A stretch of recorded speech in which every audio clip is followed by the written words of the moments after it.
BBC. For this video, I wanted to do a selection of 5 album covers that were so off-brand for this particular band that it really left you scratching your head. Like, what were they thinking? Just so completely outrageous, so different from anything else in the band's discography that it just kind of leaves you shaking your head. Like, what were they thinking? So just going to have a little fun with this one. The very first album that I have chosen is by the band. Robbie Robertson, Garth Hudson, Levon Helm, Richard Manuel, Rick Danko. Just the epitome of Americana, kind of folkish rock. Had some southern leanings there, but just all their album covers tended to be very kind of earthy. Not a whole lot of adornment there, but just sort of in a classic style. Didn't really have any bad album covers up until this particular one. And I'm talking about their 1996 album, High on the Hog, which I think was also, if I'm not mistaken, an album by Black Oak, Arkansas. But nonetheless, this album cover is just so bizarre to me. It almost seems like it should be a Warrant or a Motley Crue album cover. It's just so, I can't believe, it's almost like a joke album cover that I would have come up with. It's so 90s, but more in like an alternative hard rock kind of. It just does not fit the band at all. And so I'm not sure whose idea it was. Maybe they wanted it to stand out in the record racks. Oh, it does. But just for the band, considering what came before, it's just really a kind of a shocker.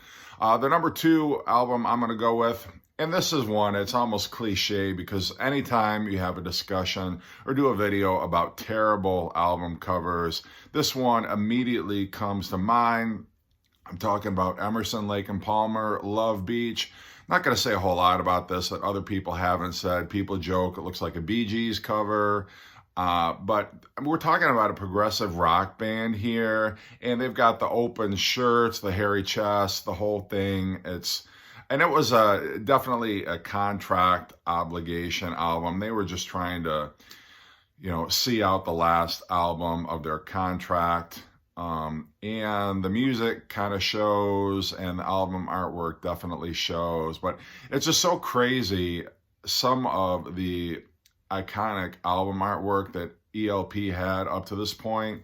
And then in 1978, they come out with this. And like, I get it, it was in the whole disco. Everybody's doing their album cover shoots on a beach, but I can't believe that somebody didn't step in before they actually started pressing these record sleeves and said, what are you doing?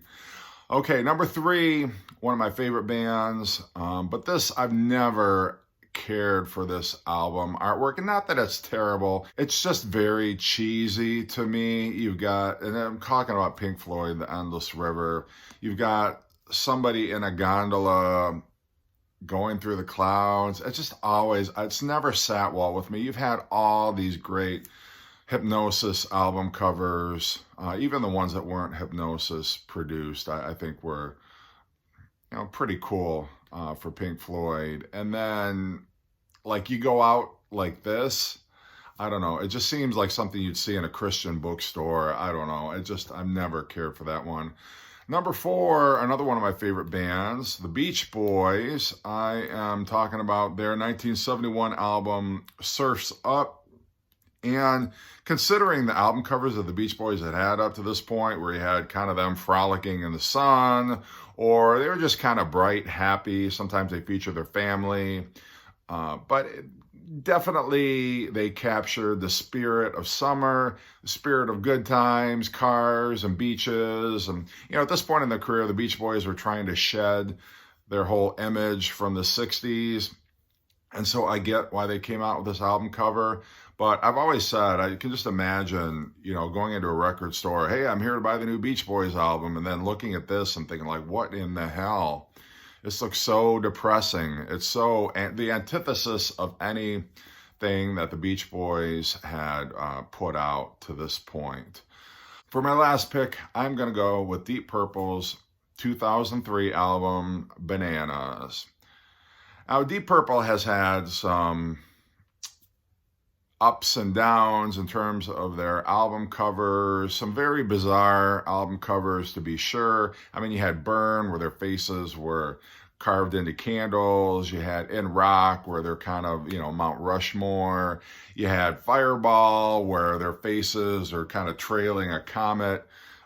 So, Deep Purple is kind of known for their unusual album covers, but this one kind of takes the cake for me. No idea what they were going for here. Yeah, it looks like a cover to a reggae album, I guess. But so bizarre for a hard rock band to have an album cover like this. And it looks like it was just kind of thrown together last minute. Like they just went on Google Images and was like, just pick any album, just pick any photo that's got bananas in it, and we'll go with that. And they just stamp the Deep Purple logo or their name on it. Just bizarre, really bizarre. I know a lot of people consider this their least favorite Deep Purple album cover, and it's not hard to see why. But anyway, just want to have a little fun with this video and show, not that I necessarily think these are terrible album covers, but just so off-brand for these particular bands. All right, hope you're doing well.